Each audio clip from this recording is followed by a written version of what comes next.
Okay, through all the mess and clutter here, I picked up a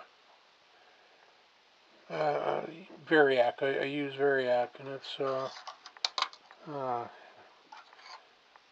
me see if I can. Does it focus in? Okay, hold on a second. I can't even see.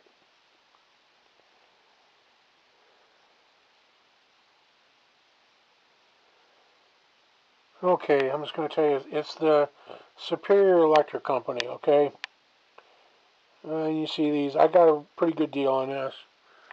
Now, in the future, I just may rewind this old guy here, but for right now, this is this one will work. I did a little work on up here, and I put a couple things in so this can go up into here and be steady. And then I have, this is part of the old one, okay? So I still have the meter, I still got the outlet, the fuse, the switch. I'm going to take this thing off. I got all my wiring ready to go. And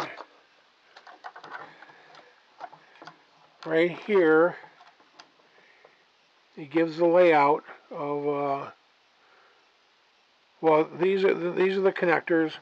And back here, it gives you the layout on how you want it. So you can go 132 volts, you can go this, you can go that.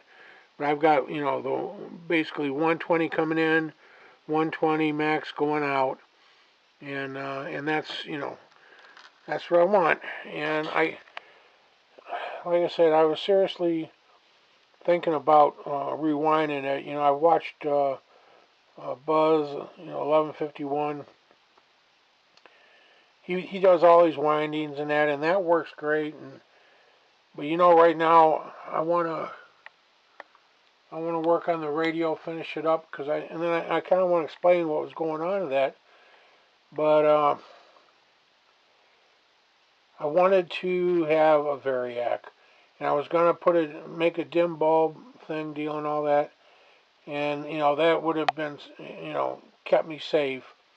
But this way, I really wanted to monitor it, and for what I got this for, I mean, it was for the unit and for shipping. I think it was under $35. I mean, so I thought, let's just get it, and so I took a little bit out of my food money, and because I should be dieting anyway, I guess. But anyway, so that's where I am. So I just wanted to kind of give you a fast update on this. And like I said, I want to go over the radio because I got a few things that are kind of cool. And I wanted to show you that I found out. And it has to do with following the schematic as to what the radio really has. Okay, so with that, okay, I hope this is going to show up okay. My lighting's not all that hot in here at night, so well, it's never hot anyway. But anyway, okay, I got my voltmeter. I got it hooked up to my my first tube here, and what I'm doing here is I do not have the rectifier tube in. I'm just going to run it up, and we're going to see what happens here when we apply power to it. And I'm using my new redone variac. Old body has got the new coil deal in it, and that's what we're going to use. We're going to take it up to 110 here. So turn this down, power on, and we'll start cranking her up here. Okay, it's showing 1.8, 1.9. Okay, 2 volts so far. Now we're looking, this is the filament voltage. So we're looking for 6.3. Over here, I'm just up to around 50 volts now. And we're at about 2.5. So let me keep going up here. We'll keep going up. And I'm going to take it up to around 110. Okay. Alright, I'm at 110 and we got 5.6, 5.7. Now, and that buzzing that's in the background, that's my isolation transformer. I think I tried turning it down, but it does vibrate a little bit and it creates that, but it doesn't matter, it works, so we can live with that. Okay, so we're right around 5.7, 7.5, around there, 7.0, and I'm at 110. I suppose I could go up to a little bit more. We're at 6.1 now. So we're right around where we're supposed to be. Now let me hit the lights. We'll see if we can see the tubes here. I think the little red light it says the recording light, but here's the first tube. Okay, there's my second tube. And there's my third. So the filaments are lit. We can see the filaments are all lit up, which is good. But now I want to explain what's kind of going on with this. So let me turn the light back on. Let me crank down the power. And I'll turn this off. And let me come back in just 1 second.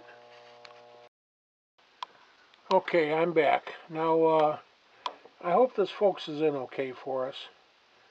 I'm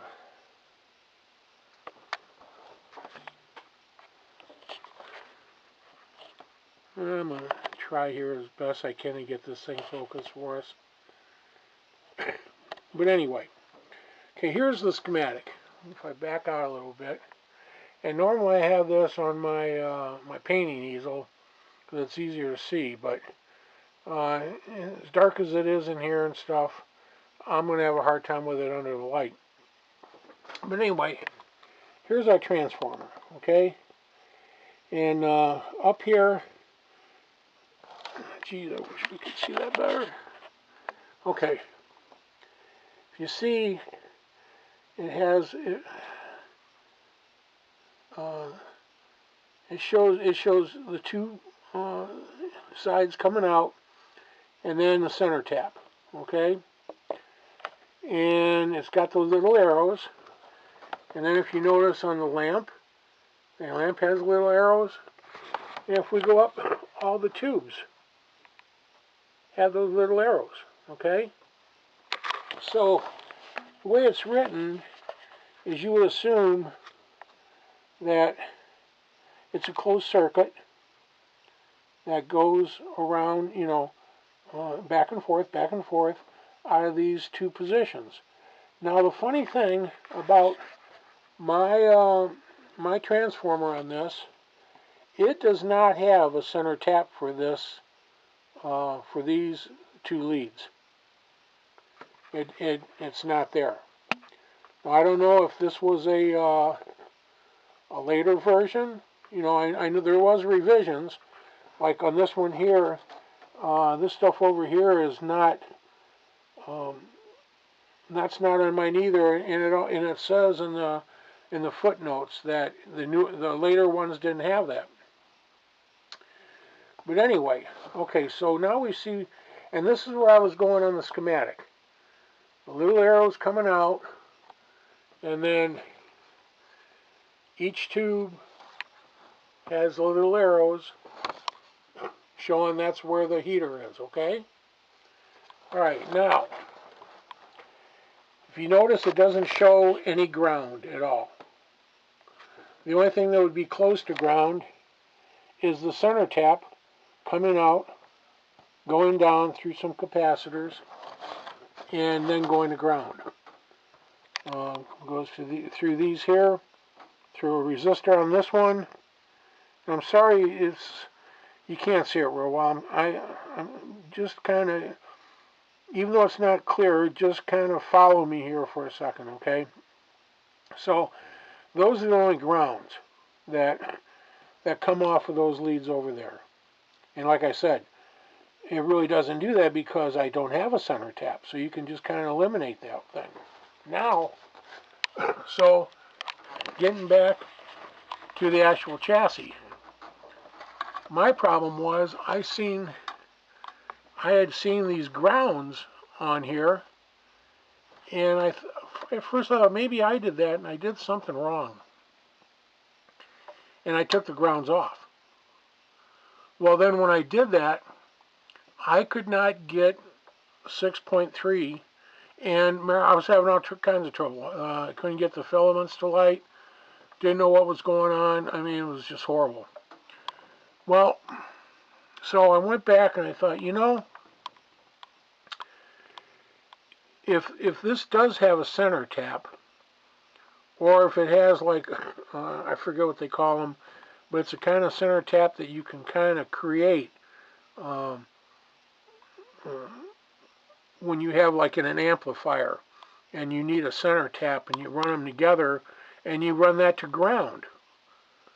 Well, I'm thinking, what if this transformer in here, if they did that automatically, and so it's automatically grounded, and so if it's grounded in there, then maybe part of the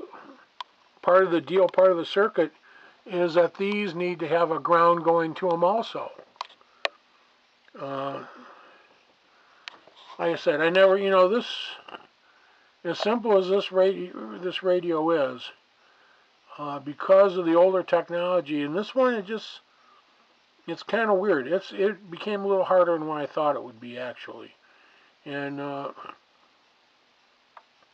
just for the fact that, you know, weird things that don't agree with the schematic when I've been like trying to be religiously following the schematic. So anyway, I ran grounds. So now these are all grounded. All my tube sockets where the heater is, I've got a ground going to them, and they run through all three right here. And when I did that, and if you notice, we hooked it up and ran it, and the heaters lit up, and we had our 6 volts, just like it's supposed to be. So that's what's been messing with me for a long time on this radio. Every time I would work with it, I'd sit there and I'd study the schematic, and I'd look at what I had hooked up, and I'm saying it's exactly the way the schematic shows, and everything was screwy, and it wasn't working.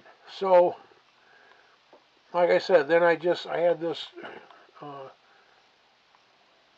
brainstorming that, and what it was, I think I was watching one of Uncle Doug's old amplifier things where he was talking about that doing that ground on the center tap if you didn't have a center tap. And I'm thinking, I don't have a center tap.